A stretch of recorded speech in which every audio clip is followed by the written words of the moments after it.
ਤੁਹਾਨੂੰ ਦੱਸਿਆ ਜਾਵੇ ਵੀ ਕਿਉਂ ਵੱਡੇ ਜਿਹੜੇ ਘਰਾਣੇ ਆ ਕਾਰਪੋਰੇਟਸ ਆ ਬਿਗ ਕਾਰਪੋਰੇਟਸ ਆ ਉਹ ਕਿਉਂ ਇਹ ਚਾਹੁੰਦੇ ਆ ਫਾਰਮ ਲਾਸ। ਉਹਨਾਂ ਨੇ ਦੇਖਿਆ ਵੀ ਇਹ ਜਿਹੜਾ 21 ਸੈਕਟਰ ਆ ਜਿਹਦੇ ਸਮਾਲ ਐਂਟਰਪ੍ਰੀਨਿਓਰਸ ਹੁੰਦੇ ਆ, ਫਾਰਮ ਟੂ ਕਿਚਨ ਇੱਕ ਬੜਾ ਵੱਡਾ ਗੈਪ ਹੈ ਜਿਹਦੇ ਵਿੱਚ ਕਾਫੀ ਇੰਟਰਮੀਡੀਏਟਰਸ ਆ, ਜਿਹਦੇ ਵਿੱਚ ਕੋਈ ਟਰਾਂਸਪੋਰਟਰ ਹੈ, ਕੋਈ ਹੋਲਸੇਲਰ ਹੈ, ਰਿਟੇਲਰ ਹੈ।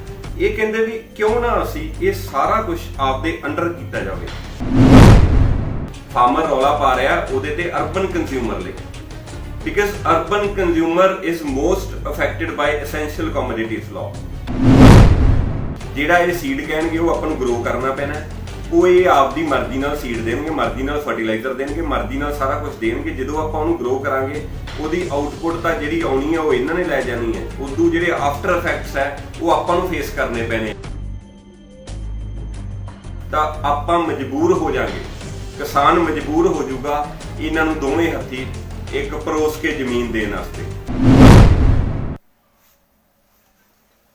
ਸਤਿ ਸ਼੍ਰੀ ਅਕਾਲ ਜੀ ਸਾਰਿਆਂ ਨੂੰ, ਮੈਂ ਰਵਨੀਤ ਬਰਾੜ, ਸਪੋਕਸਪਰਸਨ ਭਾਰਤੀ ਕਿਸਾਨ ਯੂਨੀਅਨ ਕਾਦੀਆਂ। ਜਿਵੇਂ ਕਿ ਤੁਸੀਂ ਜਾਣਦੇ ਹੋ ਸਾਡਾ ਸੰਘਰਸ਼ 46ਵੇਂ ਦਿਨ 'ਚ ਐਂਟਰ ਕਰ ਚੁੱਕਿਆ, ਤਾਂ ਬੇਸਿਕ ਪਰਪਸ ਇੱਥੇ ਤੁਹਾਡੇ ਮੂਹਰੇ ਆਉਣ ਦਾ ਜਾਂ ਤੁਹਾਡੇ ਨਾਲ ਰੂਬਰੂ ਹੋਣ ਦਾ ਮੇਰਾ ਇਹ ਸੀਗਾ ਕਿ ਤੁਹਾਨੂੰ ਦੱਸਿਆ ਜਾਵੇ ਵੀ ਕਿਉਂ ਵੱਡੇ ਜਿਹੜੇ ਘਰਾਣੇ ਆ ਕਾਰਪੋਰੇਟਸ ਆ ਬਿਗ ਕਾਰਪੋਰੇਟਸ ਆ ਉਹ ਕਿਉਂ ਇਹ ਚਾਹੁੰਦੇ ਆ farm Las.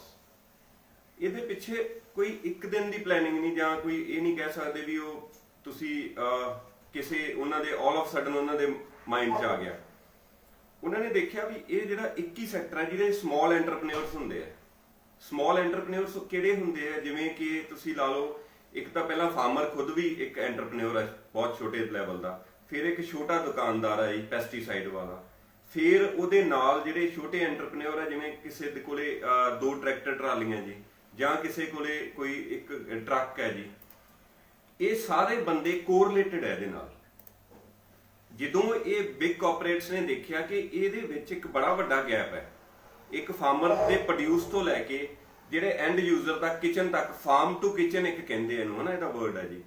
Farm to kitchen ਇੱਕ ਬੜਾ ਵੱਡਾ ਗੈਪ ਹੈ ਜਿਹਦੇ ਵਿੱਚ ਕਾਫੀ ਇੰਟਰਮੀਡੀਏਟਰਸ ਹੈ, ਜਿਹਦੇ ਵਿੱਚ ਕੋਈ ਟਰਾਂਸਪੋਰਟਰ ਹੈ, ਕੋਈ ਹੋਲਸੇਲਰ ਹੈ, ਰਿਟੇਲਰ ਹੈ।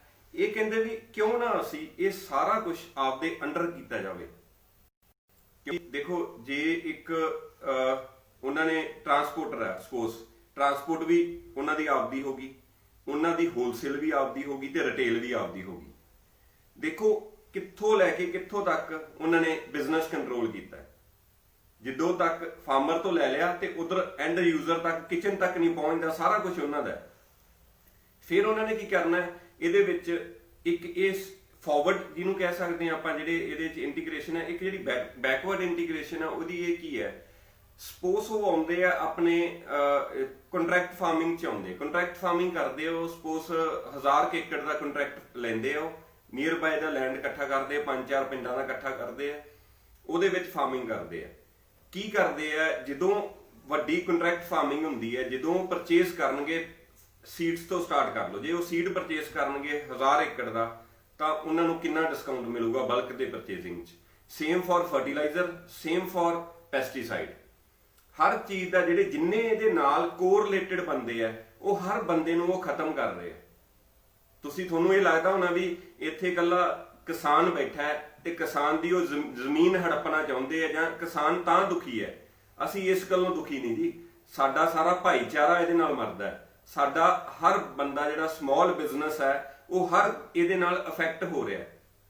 ਜਿਹੜਾ ਇੱਕ ਦਵਾਈਆਂ ਦੀ ਦੁਕਾਨ ਕਰਦਾ, ਜਾਂ ਪੈਸਟੀਸਾਈਡ ਦੀ ਦੁਕਾਨ ਕਰਦਾ, ਜਾਂ ਫਰਟੀਲਾਈਜ਼ਰ ਦੀ ਦੁਕਾਨ ਕਰਦਾ, ਜਾਂ ਸੀਡ ਦੀ ਦੁਕਾਨ ਕਰਦਾ, ਉਹ ਬੰਦਾ ਫਾਰਮਿੰਗ ਨਾਲ ਸਿੱਧਾ ਰਿਲੇਟਡ ਹੈ।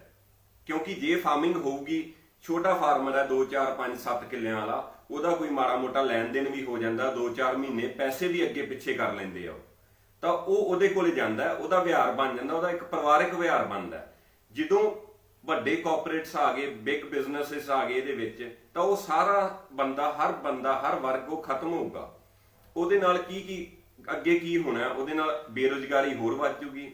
ਜਿਹੜੇ ਬੱਚੇ ਉਹਦੇ ਦੁਕਾਨਦਾਰ ਦੇ ਕੋਈ ਕਿਸੇ ਸਕੂਲ 'ਚ ਐਜੂਕੇਸ਼ਨ ਲੈ ਰਹੇ ਆ, ਪ੍ਰਾਈਵੇਟ ਸਕੂਲ 'ਚ, ਉਹਨੂੰ ਬਹੁਤ ਦਿੱਕਤ ਆਊਗੀ। ਨਵਾਂ ਬਿਜ਼ਨਸ ਜਿਹੜਾ ਉਹ ਕਈ ਸਾਲਾਂ ਤੋਂ ਕਰਦਾ ਆ ਰਿਹਾ, ਅੱਜ ਤੋਂ 25, 30, 35 ਸਾਲ ਤੋਂ ਪਹਿਲਾਂ ਉਹਦੇ ਬਜ਼ੁਰਗ ਕਰਦੇ ਸੀ, ਫਿਰ ਉਹ ਦੁਕਾਨ ਤੇ ਬੈਠ ਗਿਆ। ਜੇ 2 ਭਰਾ ਸੀ ਤਾਂ 2 ਦੁਕਾਨਾਂ ਕਰ ਲਈਆਂ, ਉਹ ਹਰ ਬੰਦਾ ਇੰਪੈਕਟ ਉਹਦੇ ਹਰ ਬੰਦੇ ਤੇ ਇਹਦਾ ਆਉਣਾ ਹੈ। ਸੈਕਿੰਡ ਗੱਲ ਇਹਦੀ ਇਹ ਹੈ ਜੀ ਵੀ ਜਦੋਂ ਕਿਤੇ ਇਹਨਾਂ ਨੇ ਦੇਖਿਆ ਵੀ ਇਹ ਪੰਜਾਬ ਦੇ ਵਿੱਚ ਜਦੋਂ ਕਰੋਨਾ ਦਾ ਟਾਈਮ ਆਇਆ, ਕਰੋਨਾ ਦੇ ਟਾਈਮ 'ਚ ਹਰ ਜਿਹੜਾ ਸੀਗਾ ਸੈਕਟਰ ਉਹਦੇ ਵਿੱਚ ਇੱਕ ਬੜੀ ਡਿਕਰੀਜ਼ ਆਈ, ਉਹ ਡਿਕਲਾਈਨ ਆਇਆ। ਪਰ ਇਹਨਾਂ ਨੇ ਸਟੱਡੀ ਕੀਤਾ ਵੀ agriculture is the only sector ਜਿਹਦੇ ਵਿੱਚ ਗਰੋਥ ਆਈ। ਸੋ ਇਹਨਾਂ ਨੇ ਡਿਸਾਈਡ ਕੀਤਾ ਕਿ ਕਿਉਂ ਨਾ ਆਪਾਂ ਐਗਰੀਕਲਿਚਰ ਵਾਲਾ ਸੈਕਟਰ ਟੈਪ ਕਰੀਏ। ਤਾਂ ਸਡਨਲੀ ਇਹਨਾਂ ਨੇ ਲਾਜ਼ ਫਰੇਮ ਹੋਏ ਜਾਂ ਉਹ ਹੋਏ, ਇਹਨਾਂ ਨੇ ਫਿਰ ਕਰੋਨਾ ਦੇ ਟਾਈਮ ਦੇ ਵਿੱਚ ਇਹਨਾਂ ਨੂੰ ਲਿਆਂਦਾ ਗਿਆ ਤਾਂ ਇਹਨਾਂ ਇੰਪਲੀਮੈਂਟ ਕੀਤਾ ਗਿਆ। ਫਿਰ ਇਹਨਾਂ ਨੇ ਸੋਚਿਆ ਵੀ ਇਹਨਾਂ ਦਾ ਆਪਸੀ ਭਾਈਚਾਰਾ ਜਿਹੜਾ ਅਸੀਂ ਤੋੜਿਆ, ਕਦੇ ਪਾਣੀਆਂ ਤੇ ਤੋੜਤਾ, ਕਦੇ ਉਹਨੂੰ ਤੋੜਤਾ ਜੀ ਭਾਸ਼ਾ ਤੇ ਤੋੜਤਾ। ਉਹ ਜਦੋਂ ਇਹ ਫਾਰਮ ਲਾਸ ਆਏ, ਇਹਨਾਂ ਨੇ ਕਿਹਾ ਵੀ ਇਹਨਾਂ ਨੂੰ ਆਪਸ 'ਚ ਕਿਸੇ ਹਿਸਾਬ ਤੇ ਤੋੜ ਕੇ ਰੱਖੋ, ਅਲੱਗ-ਅਲੱਗ ਬੰਦਿਆਂ ਤੇ ਇਹਨਾਂ ਦਾ ਕਰੋ। ਪਰ ਜਦੋਂ ਇਹਨਾਂ ਦੇ ਅਗੇਂਸਟ ਆਪਾਂ ਚੱਲਣ ਲੱਗੇ, ਅੱਜ ਤਕਰੀਬਨ 100 ਦਿਨ ਤੋਂ ਉੱਪਰ ਹੋ ਗਏ ਜੀ ਜਦੋਂ ਅਸੀਂ ਸੰਘਰਸ਼ ਵਿੱਢਿਆ ਸੀਗਾ, ਟੋਲ ਪਲਾਜ਼ਿਆਂ ਤੋਂ ਲੈ ਕੇ ਅੱਜ ਇੱਥੋਂ ਤੱਕ ਪਹੁੰਚੇ ਹੈ, ਤਾਂ ਹਰ ਵਰਗ ਦਾ ਬੰਦਾ ਇਹਦੇ ਨਾਲ ਹੁਣ ਜੁੜ ਚੁੱਕਿਆ ਹੈ। ਤਾਂ ਮੈਂ ਉਹਨਾਂ ਨੂੰ ਅਪੀਲ ਵੀ ਕਰਨਾ ਚਾਹੁੰਦਾ ਵੀ ਇਹਦੇ ਨਾਲ ਹੋਰ ਜੁੜੋ। ਫਿਰ ਇੱਕ ਤੁਹਾਨੂੰ ਦੱਸਣਾ ਚਾਹੁੰਦਾ ਜਿਹੜਾ ਐਸੈਂਸ਼ੀਅਲ ਕਮੋਡਿਟੀਜ਼ ਲਾਅ ਹੈ, ਉਹ ਇਹ ਕਹਿ ਰਹੇ ਆ ਵੀ ਫਾਰਮਰ ਉਹਦੇ ਤੇ ਰੌਲਾ ਕਿਉਂ ਪਾ ਰਿਹਾ। ਫਾਰਮਰ ਆਪਦੇ ਲਈ ਰੌਲਾ ਨਹੀਂ ਪਾ ਰਿਹਾ ਉਹਦੇ ਤੇ, ਫਾਰਮਰ ਰੌਲਾ ਪਾ ਰਿਹਾ ਉਹਦੇ ਤੇ ਅਰਬਨ ਕੰਜ਼ਿਊਮਰ ਲਈ, because urban consumer is most affected by essential commodities law. ਕਿਉਂ ਹੈ? ਰੀਜ਼ਨ ਦੱਸਦਾ, ਐਗਜ਼ਾਮਪਲ ਦੱਸਦਾ। ਜਦੋਂ ਕਿਤੇ ਫਾਰਮਰ ਨੇ, ਜੇ ਮੈਂ ਕਣਕ ਉਗਾਈ ਜਾਂ ਮੈਂ ਦਾਲਾਂ ਉਗਾਉਣਾ, ਤਾਂ ਮੈਂ 1 ਸਾਲ ਦੀ ਆਪਦੀ ਡਰਮਾਂ 'ਚ ਭਰ ਲੈਣਾ ਜਾਂ 6 ਮਹੀਨਿਆਂ ਦੀ, ਤੇ ਮੇਰੇ ਕਿਤੇ ਨਾਲ ਜਿਹੜੇ ਰਿਲੇਟਡ ਬੰਦੇ, ਮੇਰੇ ਪਿੰਡ ਦੇ ਬੰਦੇ ਆ, ਉਹ ਵੀ ਉਹ ਲੈ ਸਕਦੇ ਮੇਰੇ ਤੋਂ। ਉਹ ਕਹਿਣਗੇ ਵੀ ਇਸ ਰੇਟ ਆ ਜੀ, ਤੁਸੀਂ ਸਾਡੇ ਤੋਂ ਲੈ ਲਓ, ਅਸੀਂ ਵੀ ਉਹਨਾਂ ਨੂੰ ਦੇ ਕੇ ਰਾਜੀ ਹਾਂ। ਪਰ 75% ਇਹਦਾ ਇੰਪੈਕਟ ਆਉਂਦਾ ਅਰਬਨ ਕੰਜ਼ਿਊਮਰ ਤੇ, ਕਿਉਂਕਿ ਅਰਬਨ ਕੰਜ਼ਿਊਮਰ ਹੀ ਹੈ ਜਿਹੜਾ ਟੋਟਲੀ ਡਿਪੈਂਡੈਂਟ ਹੈ ਰਿਟੇਲਰ ਤੇ, ਜਿਹੜਾ ਹਮੇਸ਼ਾ ਪੈਕਡ ਲੈਂਦਾ, ਦਾਲਾਂ ਵੀ ਪੈਕਡ ਲੈਂਦਾ, ਆਟਾ ਵੀ ਪੈਕਡ ਲੈਂਦਾ, ਮਤਲਬ ਹੋਰ ਵੀ ਮਿਰਚ ਮਸਾਲੇ ਵੀ ਉਹ ਪੈਕਡ, ਉਹਨੇ ਉੱਥੇ ਜਾਣਾ ਮਾਲ ਤੇ ਜਾਣਾ ਤਾਂ ਉੱਥੋਂ ਬਾਏ ਕਰਕੇ ਲੈ ਕੇ ਆਉਣਾ। ਤਾਂ ਜਦੋਂ ਇਹ ਸਟੋਰ ਕਰਨਗੇ, ਜਿਵੇਂ ਜਿਵੇਂ ਇਹਨਾਂ ਨੂੰ ਲੱਗਿਆ ਕਿ ਹੁਣ ਜਦੋਂ ਡਿਮਾਂਡ ਵੱਧ ਗਈ ਹੈ ਤਾਂ ਕਿਉਂ ਨਾ ਅਸੀਂ ਇਹਦਾ ਪ੍ਰਾਈਸ ਇਨਕਰੀਜ਼ ਕਰੀਏ, ਤਾਂ ਉਹਦੇ ਤੇ ਕਿਸੇ ਨੇ ਕੰਟਰੋਲ ਨਹੀਂ ਕਰਨਾ। ਸੋ ਜਿੰਨਾ ਅਰਬਨ ਕੰਜ਼ਿਊਮਰ ਆ, ਪਲੀਜ਼ ਇਹਨੂੰ ਅੰਡਰਸਟੈਂਡ ਕਰੋ ਵੀ ਇਹ ਹਰ ਬੰਦੇ ਨੂੰ ਇੰਪੈਕਟ ਕਰ ਰਿਹਾ, ਇਹ ਇਕੱਲੇ ਫਾਰਮਰ ਨੂੰ ਇੰਪੈਕਟ ਨਹੀਂ ਕਰ ਰਿਹਾ। ਇਹਦੇ ਨਾਲ ਤੁਹਾਨੂੰ ਅਗਲੀ ਗੱਲ ਜਿਹੜੀ ਮੈਂ ਦੱਸਣਾ ਚਾਹੁੰਦਾ ਕਿ ਕਿਵੇਂ ਉਹ ਕਹਿੰਦੇ ਵੀ ਅਸੀਂ ਹੋਰ ਇਹਦੇ ਵਿੱਚ ਜ਼ਿਆਦਾ ਇਨਕਮ ਕਿਵੇਂ ਲੈਣਗੇ ਵੱਡੇ ਕਾਰਪੋਰੇਟ। ਉਹਨਾਂ ਕੋਲੇ ਇੰਨਾ ਜ਼ਿਆਦਾ ਫਾਈਨਾਂਸ ਈਜ਼ੀਲੀ ਅਵੇਲੇਬਲ ਹੁੰਦੇ ਆ, ਉਹਨਾਂ ਨੇ ਬੈਂਕਸ ਤੋਂ ਫਾਈਨਾਂਸ ਲੈ ਲੈਣੇ ਆ, ਉਹਨਾਂ ਨੇ ਨਵੀਂ ਟੈਕਨੋਲੋਜੀ ਲੈ ਕੇ ਆਉਣੀ ਹੈ, ਨਵੀਂ ਟੈਕਨੋਲੋਜੀ ਲਿਆ ਕੇ, ਨਵੇਂ ਸੀਡਸ ਲਿਆ ਕੇ, ਉਹਨਾਂ ਨੇ ਆਪਦੀ ਮਤਲਬ ਕਿ ਜਿਹੜੀ ਹਾਰਵੈਸਟ ਹੈ, ਜਿਹੜੀ ਯੀਲਡ ਹੈ, ਉਹ ਵਧਾ ਲੈਣੀ ਹੈ। ਉਹ ਵਧਾ ਕੇ ਉਹਨਾਂ ਨੇ ਇੱਕ ਆਫ ਦਾ ਰੈਕਡ ਮੈਂ ਤੁਹਾਨੂੰ ਦੱਸਣਾ ਚਾਹੁੰਦਾ, ਕੁਝ ਮੇਰੀ ਪਿਛਲੇ ਦਿਨਾਂ 'ਚ ਮੁਲਾਕਾਤ ਹੋਈ, ਕੋਈ ਸਾਇੰਟਿਸਟ ਸੀ, I can't name them and I can't name the chemical they told me. ਇਹੋ ਜਿਹੇ ਕੈਮੀਕਲ ਹੈਗੇ ਜੀ ਅਵੇਲੇਬਲ ਮਾਰਕੀਟ ਤੇ ਐਟ ਵੈਰੀ ਲੋ ਪ੍ਰਾਈਸ, ਜਿਹੜੇ ਕਿ ਜਦੋਂ ਕੰਟਰੈਕਟ ਫਾਰਮਿੰਗ ਹੋਊਗੀ, ਜੇ ਮੈਂ ਕਿਸੇ ਨਾਲ ਕੰਟਰੈਕਟ ਕਰਦਾ 3 ਸਾਲ ਦਾ, 1000 ਏਕੜ ਦਾ ਮੇਰਾ ਕੰਟਰੈਕਟ ਹੈ, ਮੈਂ ਇਹੋ ਜਿਹੇ ਕੈਮੀਕਲ ਅਵੇਲੇਬਲ ਹੈ ਜੀ, ਮੈਂ ਜਦੋਂ ਉਹ ਕੈਮੀਕਲ ਯੂਜ਼ ਕਰੂੰਗਾ ਤਾਂ ਜਿਹੜਾ ਮੇਰਾ ਆਊਟਪੁੱਟ ਹੈ ਕ੍ਰੌਪ ਦੀ, ਉਹ ਆਲਮੋਸਟ 1.5 ਗੁਣਾ ਹੋ ਜਾਊਗੀ। ਪਰ ਉਹਦਾ ਇੰਪੈਕਟ ਕੀ ਆਊਗਾ? ਉਹਦਾ ਇੰਪੈਕਟ ਇਹ ਆਊਗਾ ਵੀ ਜਿਹੜੀ ਆਪਣੀ ਫਰਟਾਈਲ ਲੈਂਡ ਹੈ ਉਹ ਡੀਫਰਟਾਈਲ ਹੋ ਜਾਊਗੀ, ਸਲੋ ਬਾਏ ਸਲੋ ਉਹ ਡੀਗ੍ਰੇਡ ਹੋ ਜਾਊਗੀ। 3 ਸਾਲ ਦਾ ਉਹਨਾਂ ਨੇ ਕੰਟਰੈਕਟ ਕੀਤਾ, ਆਪਾਂ ਨੂੰ ਇੱਕ ਵਾਰੀ ਲੱਗੂਗਾ ਵੀ 70,000 ਠੇਕਾ ਮਿਲਦਾ ਜਾਂ ਮੈਨੂੰ ਲੱਖ ਰੁਪਇਆ ਠੇਕਾ ਮਿਲਦਾ, ਮੈਂ ਕਿਉਂ ਨਾ ਇਹਨਾਂ ਨੂੰ ਦੇਵਾਂ। ਕਿਸਾਨ ਆਪੇ ਖਿੱਚਿਆ ਜਾਊਗਾ, ਕਿਉਂਕਿ ਆਪਣੀ ਇਨਕਮ ਇੰਨੀ ਨਹੀਂ ਹੈਗੀ ਅੱਜ ਦੇ ਟਾਈਮ। ਆਪਣੀ ਰਿਫਾਰਮਸ ਜਿੱਥੇ ਚਾਹੀਦੀਆਂ ਸੀ ਉੱਥੇ ਆਪਣੇ ਤੇ ਕਾਲੇ ਬਿੱਲ ਥੋਪੇ ਗਏ, ਆਪਣੇ ਤੇ ਇੰਨੀ ਇਨਕਮ ਨਹੀਂ ਆਪਣੀ ਫਾਰਮਿੰਗ ਦੀ। ਤਾਂ ਹੌਲੀ ਹੌਲੀ ਆਪਣੀ ਜ਼ਮੀਨ ਡੀਗ੍ਰੇਡ ਹੋਊਗੀ, ਜ਼ਮੀਨ ਬੰਜਰ ਹੋ ਜਾਊਗੀ ਅਗਲੇ ਕਮਿੰਗ ਡੇਜ਼ 'ਚ ਜਦੋਂ ਕੰਟਰੈਕਟ ਫਾਰਮਿੰਗ। ਉਸ ਤੋਂ ਬਾਅਦ ਉਹਨਾਂ ਨੇ ਕਹਿਣਾ ਵੀ ਅਸੀਂ ਤੁਹਾਡੇ ਨਾਲ ਕੰਟਰੈਕਟ ਕੀਤਾ ਸੀਗਾ, ਅਸੀਂ ਛੱਡ ਕੇ ਚੱਲੇ ਹਾਂ, 3 ਸਾਲ ਦਾ ਕੰਟਰੈਕਟ ਸੀ, ਤੁਸੀਂ ਆਪਦੀ ਫਸਲ ਆਪ ਬੀਜ ਲਓ।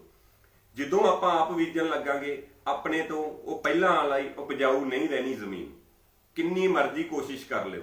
ਇਹ ਗੱਲ 100% ਸੱਚ ਹੈ ਤੇ ਬਿਲਕੁਲ ਕਲੀਅਰ ਹੈ। ਇਹਦੀਆਂ ਐਗਜ਼ਾਮਪਲਸ ਵੀ ਬਹੁਤ ਹੈ ਜਿਹੜੀਆਂ ਮੈਂ ਤੁਹਾਨੂੰ ਫਰਦਰ ਦੇ ਸਕਦਾ।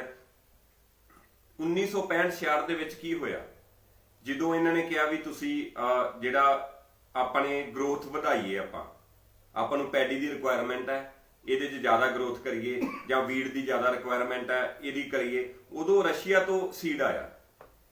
ਰਸ਼ੀਆ ਤੋਂ ਸੀਡ ਆਇਆ ਤਾਂ ਉਹਦੇ ਵਿੱਚ ਨਾਲ ਉਹਦੇ ਕੀ ਆਇਆ, ਕਿਉਂਕਿ ਬਿਕਾਜ਼ ਉਹਨੂੰ ਕੁਆਰੰਟਾਈਨ ਨਹੀਂ ਕੀਤਾ ਸੀਡ ਨੂੰ, ਸਿੱਧਾ ਮਾਰਕੀਟ ਦੇ ਵਿੱਚ ਆ ਗਿਆ, ਸਿੱਧਾ ਫਾਰਮਰ ਕੋਲੇ ਪਹੁੰਚ ਗਿਆ, ਫਾਰਮਰ ਨੂੰ ਗਰੋ ਕਰਨਾ ਪਿਆ। ਨਾ ਕੁਆਰੰਟਾਈਨ ਹੋਣ ਦੇ ਬਾਅਦ ਉਹਦੇ ਰਿਜ਼ਲਟ ਕੀ ਹੈ, ਅੱਜ ਤੱਕ ਗੁੱਲੀ ਡੰਡਾ ਤੇ ਬਾਥੂ ਆਪਣੀ ਕਣਕ ਦੇ ਵਿੱਚ ਹੈ। ਜੇ ਕਿਤੇ ਉਹ ਸੀਡ ਕੁਆਰੰਟਾਈਨ ਹੁੰਦਾ, ਇਹ ਸੇਮ ਇੰਪੈਕਟ ਇਹਦੇ ਆਉਣੇ ਆ। ਜਿਹੜਾ ਇਹ ਸੀਡ ਕਹਿਣਗੇ ਉਹ ਆਪਾਂ ਨੂੰ ਗਰੋ ਕਰਨਾ ਪੈਣਾ, ਉਹ ਇਹ ਆਪਦੀ ਮਰਜ਼ੀ ਨਾਲ ਸੀਡ ਦੇਣਗੇ, ਮਰਜ਼ੀ ਨਾਲ ਫਰਟੀਲਾਈਜ਼ਰ ਦੇਣਗੇ, ਮਰਜ਼ੀ ਨਾਲ ਸਾਰਾ ਕੁਝ ਦੇਣਗੇ। ਜਦੋਂ ਆਪਾਂ ਉਹਨੂੰ ਗਰੋ ਕਰਾਂਗੇ ਉਹਦੀ ਆਊਟਪੁੱਟ ਤਾਂ ਜਿਹੜੀ ਆਉਣੀ ਹੈ ਉਹ ਇਹਨਾਂ ਨੇ ਲੈ ਜਾਣੀ ਹੈ। ਉਦੋਂ ਜਿਹੜੇ ਆਫਟਰ ਇਫੈਕਟਸ ਹੈ ਉਹ ਆਪਾਂ ਨੂੰ ਫੇਸ ਕਰਨੇ ਪੈਣੇ ਆ। ਜਦੋਂ ਆਪਣੀਆਂ ਜ਼ਮੀਨਾਂ ਬੰਜਰ ਹੋ ਗਈਆਂ ਤਾਂ ਆਪਾਂ ਮਜਬੂਰ ਹੋ ਜਾਾਂਗੇ, ਕਿਸਾਨ ਮਜਬੂਰ ਹੋ ਜਾਊਗਾ ਇਹਨਾਂ ਨੂੰ ਦੋਵੇਂ ਹੱਥੀ ਇੱਕ ਪਰੋਸ ਕੇ ਜ਼ਮੀਨ ਦੇਣ ਵਾਸਤੇ। ਸੋ ਇਹ ਇਸੇ ਲਈ ਅਸੀਂ ਇੱਥੇ ਬੈਠੇ ਹਾਂ। ਅਸੀਂ ਇਕੱਲੇ ਆਪਦੇ ਲਈ ਨਹੀਂ ਬੈਠੇ, ਅਸੀਂ ਉਸ ਹਰ ਵਰਗ ਲਈ ਬੈਠੇ ਹਾਂ ਜਿਹੜਾ ਕਿਸਾਨੀ ਨਾਲ ਜੁੜਿਆ ਹੋਇਆ ਹੈ। ਕਿਉਂਕਿ ਕਿਸਾਨੀ ਇੱਕ ਲਾ ਲਓ ਵੀ ਆਪਣੇ ਇਸ ਢਾਂਚੇ ਦੀ ਰੀੜ੍ਹ ਦੀ ਹੱਡੀ ਹੈ। ਜੇ ਰੀੜ੍ਹ ਦੀ ਹੱਡੀ ਟੁੱਟਦੀ ਹੈ ਨਾ ਤਾਂ ਸਾਰਾ ਢਾਂਚਾ, ਤੁਸੀਂ ਇੱਕ ਗੱਲ ਦੇਖੋ, ਜੇ ਰੀੜ੍ਹ ਦੀ ਹੱਡੀ ਟੁੱਟ ਜੇ ਕਿਸੇ ਦੀ ਤਾਂ ਉਹ ਬੈੱਡ ਤੇ ਪੈ ਜਾਂਦਾ, ਉਹ ਅਪਾਹਿਜ ਹੋ ਜਾਂਦਾ ਸਾਰੀ ਉਮਰ ਲਈ। ਇਹ ਉਹ ਕਰਨਾ ਚਾਹੁੰਦੇ, ਜਦੋਂ ਆਪਣਾ ਢਾਂਚਾ ਤੋੜਨਗੇ ਤਾਂ ਆਪਾਂ ਸਾਰੇ ਇਹਨਾਂ ਦੇ ਗੁਲਾਮ ਬਣ ਜਾਾਂਗੇ।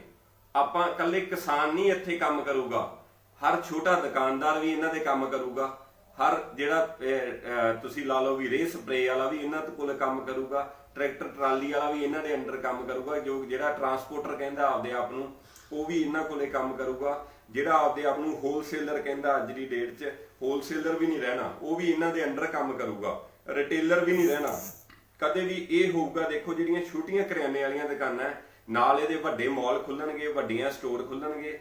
ਫੋਰ ਐਗਜ਼ਾਮਪਲ ਕੋਈ ਵੀ ਸਟੋਰ ਖੁੱਲਿਆ ਕਿਸੇ ਗਰੁੱਪ ਦਾ, ਜਦੋਂ ਉਹ ਖੁੱਲੂਗਾ ਇਹਨਾਂ ਨੇ ਇਨੀਸ਼ੀਅਲੀ ਕੀ ਕਰਨਾ, ਉਹਨੂੰ ਜਿਵੇਂ ਇਹਨਾਂ ਨੇ APMC ਖਤਮ ਕਰਨ ਲਈ ਪੈਰਲਲ ਮੰਡੀ ਚਲਾਈ ਹੈ, ਇਹਨਾਂ ਨੇ ਸੇਮ ਤੁਹਾਡੇ ਨਾਲ ਕਰਨਾ। ਉਸ ਤੋਂ ਬਾਅਦ ਮੇਰੇ ਵੀਰ, ਇਹਨਾਂ ਨੇ ਤੁਹਾਡੀ ਦੁਕਾਨਦਾਰੀ ਛੋਟੀ ਕਰਿਆਨੇ ਵਾਲੀ ਖਤਮ ਕਰਨ ਲਈ ਇਹਨਾਂ ਨੇ ਵੱਡੇ ਸਟੋਰ ਖੋਲ ਕੇ ਵੱਡੇ ਸਟੋਰਾਂ ਤੇ 6 ਮਹੀਨੇ ਸਾਲ ਲਈ ਇਹੋ ਜਿਹੇ ਪ੍ਰਾਈਸ ਦੇਣੇ ਆ ਦਾਲਾਂ ਦੇ ਵੀ ਆਪਾਂ ਸੋਚ ਵੀ ਨਹੀਂ ਸਕਦੇ।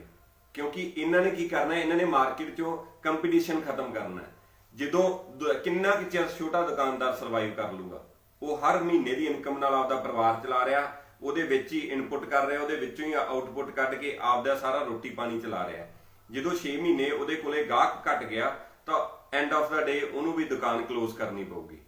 ਸੋ ਇਹੀ ਗੁਜ਼ਾਰਿਸ਼ ਹੈ ਤੁਹਾਡੇ ਸਾਰਿਆਂ ਅੱਗੇ ਕਿ ਆਪਾਂ ਇਕਜੁੱਟ ਹੋ ਕੇ ਇਹ ਬਿੱਲਾਂ ਨੂੰ ਸਮਝੋ। ਜਿੰਨੇ ਮੇਰੇ ਵੀਰ NRI ਵੀਰ ਬੈਠੇ ਆ ਜਾਂ ਕੋਈ ਵੀ ਹੋਰ ਵੀਰ ਹੈ ਜਿਹੜਾ ਐਜੂਕੇਟਡ ਹੈ, ਉਹ ਆਪਦੇ ਨੇੜੇ ਤੇੜੇ ਘਰਾਂ ਵਿੱਚ ਜਾਵੇ, ਦੁਕਾਨਦਾਰਾਂ 'ਚ ਜਾਵੇ, ਜੇ ਕਿਸੇ ਦੁਕਾਨ ਤੇ ਬੈਠੇ ਤਾਂ ਉਹਨਾਂ ਨੂੰ ਐਜੂਕੇਟ ਕਰੇ ਕਿ ਇਹ ਬਿੱਲ ਇਕੱਲੇ ਫਾਰਮਰ ਨੂੰ ਨਹੀਂ ਮਾਰੂਗਾ, ਇਹ ਹਰ ਵਰਗ ਨੂੰ ਮਾਰੂਗਾ। ਉਹ ਕਿਸੇ ਵੀ ਸਿਟੀ 'ਚ ਬੈਠਾ ਹੈ, ਬੇਸ਼ੱਕ ਉਹ ਇਹ ਨਹੀਂ ਵੀ ਪੰਜਾਬ ਦਾ ਹੀ ਹੈ, ਉਹ ਦਿੱਲੀ ਵਾਲੇ ਨੂੰ ਵੀ ਮਾਰੂਗਾ, ਉਹ ਬੈਂਗਲੌਰ ਵਾਲੇ ਨੂੰ ਵੀ ਮਾਰੂਗਾ। ਡਿਮਾਂਡ ਸਪਲਾਈ ਬਹੁਤ ਵੱਡਾ ਇੱਕ ਐਗਜ਼ਾਮਪਲ ਹੈ। ਜਿਵੇਂ ਜਿਵੇਂ agriculture is the only thing ਜਿਹਦੇ ਵਿੱਚ ਡਿਮਾਂਡ ਕਦੇ ਖਤਮ ਨਹੀਂ ਹੋ ਸਕਦੀ। ਇਹਨਾਂ ਜਿਵੇਂ ਜਿਵੇਂ ਆਪਣਾ ਪ੍ਰੋਡਿਊਸ ਆਉਂਦਾ ਹੈ ਇਹਦੀ ਡਿਮਾਂਡ ਉਵੇਂ ਆਉਂਦੀ ਹੈ, ਕਿਉਂਕਿ ਹਰ ਜਿਹੜਾ ਛੋਟਾ ਫੈਮਿਲੀ ਹੈ, ਸਮਾਲ ਫੈਮਿਲੀਜ਼ ਹੈ ਨਾ, ਉਹਨਾਂ ਨੇ ਹਰ ਹਫਤੇ ਦਾ ਰਾਸ਼ਨ ਲੈ ਕੇ ਆਉਣਾ ਜਾਂ 15 ਦਿਨ ਦਾ ਰਾਸ਼ਨ ਲੈ ਕੇ ਆਉਣਾ। ਤਾਂ ਜਿਵੇਂ ਇਹਨਾਂ ਨੂੰ ਲੱਗੂਗਾ ਕਿ ਡਿਮਾਂਡ ਹੁਣ ਵੱਧ ਰਹੀ ਹੈ ਤਾਂ ਇਹਨਾਂ ਨੇ ਸਪਲਾਈ ਘਟਾਉਣ ਲੱਗ ਜਾਣਾ। ਜਦੋਂ ਸਪਲਾਈ ਘਟੂਗੀ, ਆਪਾਂ ਕਹਾਂਗੇ ਸਾਨੂੰ ਮਿਲ ਨਹੀਂ ਰਿਹਾ, ਤੇ ਨਾਲ ਹੀ ਇਹਨਾਂ ਨੇ ਸਟੋਰ ਦੂਸਰਾ ਖੋਲ ਕੇ ਉਹਦੇ ਤੇ ਕਹਿਣਾ ਵੀ ਇੱਥੋਂ ਲੈ ਲਓ, ਇਹਦੇ ਤੇ ਮਿਲ ਰਿਹਾ, ਪਰ ਉਹਦੇ ਪ੍ਰਾਈਸਿਸ ਬਹੁਤ ਡਿਫਰੈਂਟ ਹੋਣਗੇ। ਸੋ ਰਿਕੁਐਸਟ ਹੈ ਸਾਰਿਆਂ ਨੂੰ, ਇਹਨੂੰ ਆਪਾਂ ਅੰਡਰਸਟੈਂਡ ਕਰੀਏ ਤਾਂ ਕਿ ਆਪਾਂ ਜਿੰਨਾ ਲੋਕਾਂ ਨੂੰ ਜਾਗਰੂਕ ਕਰ ਸਕੀਏ। ਜਿਹੜੇ ਵੀ ਵੀਰ ਮੇਰੇ ਐਜੂਕੇਟਡ ਹੈ ਉਹ ਘਰ ਘਰ ਜਾ ਕੇ ਹਰ ਦੁਕਾਨ ਤੇ ਜਾਓ, ਹਰ ਮੁਹੱਲੇ 'ਚ ਜਾਓ। ਇਹ ਨਹੀਂਗਾ ਵੀ ਤੁਸੀਂ ਸੋਚ ਰਹੇ ਆ ਵੀ ਤੁਹਾਡੇ ਤੇ ਇੰਪੈਕਟ ਨਹੀਂ ਆਊਗਾ। ਅੱਜ ਨਹੀਂ ਤਾਂ ਕੱਲ ਹਰ ਬੰਦੇ ਨੂੰ ਇਸ ਬਿੱਲ ਨੇ ਇੰਪੈਕਟ ਕਰਨਾ। ਸਤਿ ਸ਼੍ਰੀ ਅਕਾਲ ਜੀ, ਥੈਂਕ ਯੂ ਸੋ ਮਚ।